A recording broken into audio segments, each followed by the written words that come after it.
Welcome to our channel. నేను మీ anchor Zakir Hussain. అంటే సుందరానికి cinema అందరికీ గుర్తుంది కదా. సో ఆ మూవీలో హీరోయిన్ నజ్రియా గత కొన్ని రోజులుగా కనిపించట్లేదు అన్నట్టు ఒక ఆర్టికల్ అయితే వచ్చింది.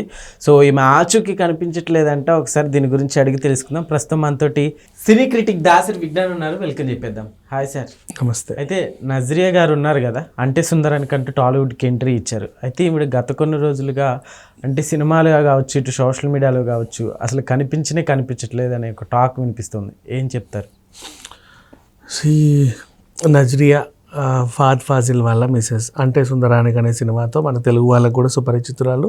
నిన్న మొన్న సూక్ష్మదర్శిని అనే సినిమా కూడా వచ్చింది, చాలా బాగా సక్సెస్ అయింది. ఓటీటీ ప్లాట్ఫామ్లో ఇప్పటికీ చాలామంది చూస్తున్నారు. ఎందుకంటే ఆ టైంలో సేమ్ అలాగే మీర్పేటలో మన తను ఒక మహిళని కుక్కర్లో పెట్టి ముక్కలుగా నరకడం లాంటి ఘటన జరిగింది. దీన్ని పోల్చి అంటే వాడు ఏం చేసావురా, ఎలా చంపావని అడిగితే నేను సూక్ష్మదర్శిని సినిమా చూసి చేశాను అని చెప్పడం వల్ల తెలుగు నాట బాగా మోగింది. తెలుగులో బాగా ఏ లాంగ్వేజ్లో అయినా సరే ఎక్కువ ట్రాఫిక్ వచ్చిందంటే సినిమాని ఆ ఓటీటీ ప్లాట్ఫామ్ అలా టాప్లో పెట్టుద్ది. ఈ సినిమా ఎందుకు టాప్ 1లో కనబడుతుందా అని చెప్పి అందరూ చూస్తారు.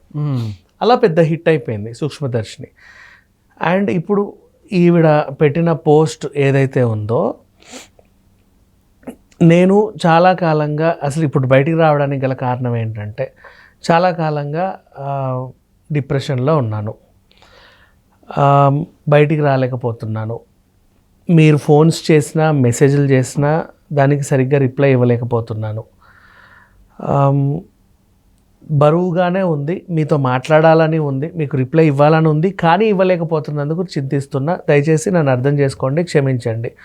ఇప్పటికీ ఎందుకు వచ్చి చెప్తున్నాను అంటే నేను గత కొంతకాలంగా ఇదే స్ట్రెస్లోను. గత కొంతకాలంగా అంటే ఇంచుమించు ఒక 8 నెలలు, 4-5 నెలలు అనుకో అట్లీస్ట్.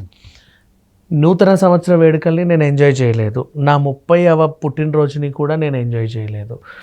చివరకు సూక్ష్మదర్శిని అనే సినిమా బాగా ఆడింది, దాని సక్సెస్ మీట్ని కూడా నేను ఎంజాయ్ చేయలేదు, వెళ్ళలేకపోయాను. ఎప్పుడు ఏదైనా సినిమా వచ్చింది, సూపర్ హిట్ అయ్యింది, అందరు ఏం చెప్తారు అంటే మీకు శుభాకాంక్షలు అండి, మీ సినిమా హిట్ అయినందుకు చాలా సంతోషిస్తున్నాము అని చెప్పి మెసేజ్లు కాల్స్ చేస్తారు. అవి ఎత్తకపోవడం.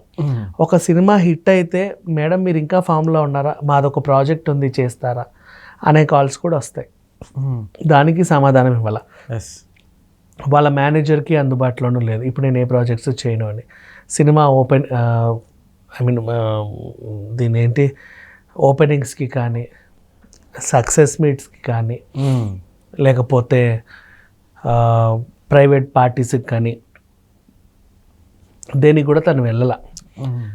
అయితే అంతా ఏమనుకుంటున్నారంటే ఇక ఇండస్ట్రీలకి అంటే మూవీస్కి కావచ్చు అంతా దూరం అయిపోయిందేమో అన్నట్లుగా కూడా అనుకుంటున్నారు ఒక సైడ్ నుంచి. యాక్చువల్గా పొద్దుటి నుంచి వస్తున్న వార్తలు ఏంటంటే, సో ఈవిడ ఫాద్ ఫాజిల్ పేరు ఎక్కడా ప్రస్తావించలేదు కాబట్టి ఫాద్ ఫాజిల్కి ఏమైనా విడాకులు ఇచ్చిందా అంటే వీళ్ళు విడాకులు టైంలో ఉన్నారా, ఇలాంటి వస్తున్నాయి. దానికి కారణం ఏంటంటే ఈవిడ ఏ పోస్ట్ అయితే పెట్టిందో అదంతా చదివిన తర్వాత దానికి సమంత ఒక లవ్ సింబల్ని తగిలించింది. సో సమంత లవ్ సింబల్ తగిలించేసరికి అందరూ అటు వెళ్ళిపోయారు డైవర్ట్. గతంలో సమంత కూడా ఇలాగే కొంచెం స్ట్రెస్కి లోనయ్యానని నన్ను చెప్పింది. తర్వాత వాళ్ళిద్దరి కాపురం విడిపోయింది. సో ఇప్పుడు వీళ్ళకి కూడా ఏమైనా అని అనుమానాలు వస్తున్నాయి. సో ఈ పోస్ట్ పైన ఫాద్ ఫాజిల్ అయితే స్పందించలేదు. ఆఫ్కోర్స్ ఈవిడ కూడా ఆయన పేరు రాయలేదు. అండ్ నెక్స్ట్ మొదటి నుంచి వస్తున్న రూమర్స్ అంటారా, ఒకవేళ నిజంగా ఏదైనా జరిగినా వాళ్ళంతటా వాళ్ళు చెప్పేంతటి వరకు మనం వీళ్ళని విడగొట్టకుండా ఉండడం బెటరు. అండ్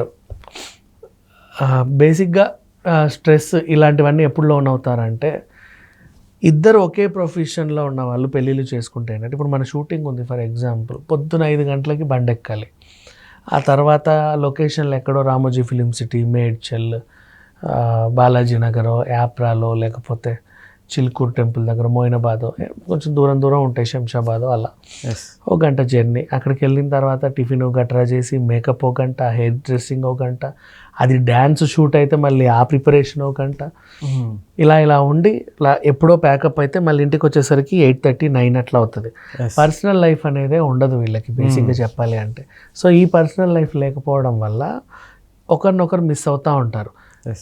ఏదైనా షార్ట్ గ్యాప్లో ఫోన్ వచ్చింది అంటే ఐ మీన్ నాకు కొంచెం గ్యాప్ వచ్చింది, నీకు ఫోన్ చేశా, అప్పుడు నువ్వు షూట్లో ఉంటావు. నీకు షార్ట్ గ్యాప్ వచ్చి నాకు కాల్ చేస్తే నేను షూట్లో ఉంటా.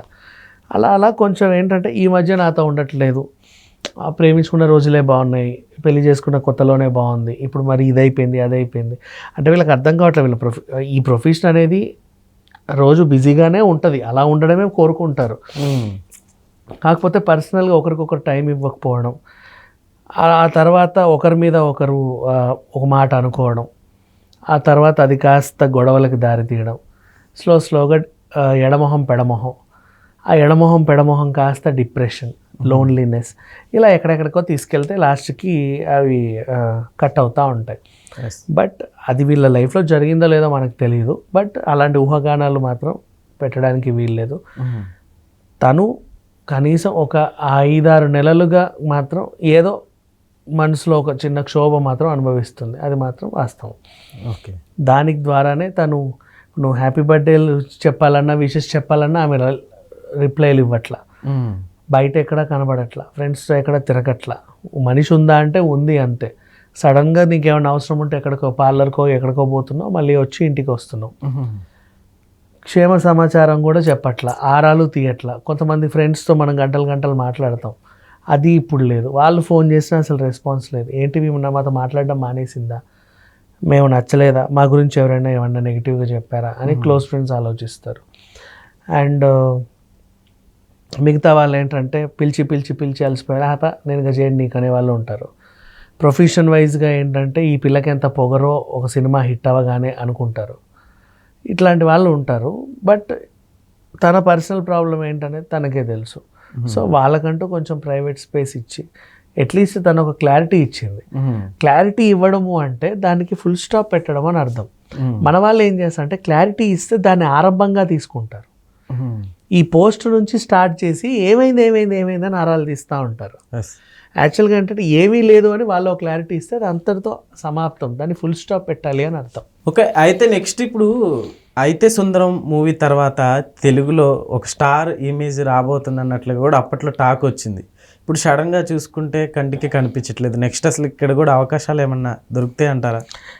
పెళ్ళైన హీరోయిన్లకి ఎవరికైనా సరే తెలుగులో స్టార్డమ్ అనేది ఉండదు, టాలెంట్ ఓరియంటెడ్ సినిమాలే వస్తాయి. ఇప్పుడు అంటే సుందరానికి ఏదో టాలెంట్ ఓరియంటెడ్ సినిమా కాబట్టి ఆవిడకి వచ్చింది. కొంచెం అంటే స్క్రిప్ట్ కథా బలంగా ఉన్న కథలు వస్తాయి వీళ్ళని నమ్మి. పెళ్ళైన హీరోయిన్లకి మామూలుగా గెంతే హీరోయిన్లు వేరే ఉంటారు, ఊరికి వచ్చి వాళ్ళకి భాష గీష ఏమీ అవసరం లేదు, అలా వచ్చి లల్లని గెంతే హీరో చుట్టూ 4 రౌండ్లు వేసి వెళ్ళిపోతారు, వాళ్ళు వేరులే. బట్ ఈ అమ్మాయి ఆ కేటగిరీ కాదు. ఓకే అండి, థ్యాంక్ యూ.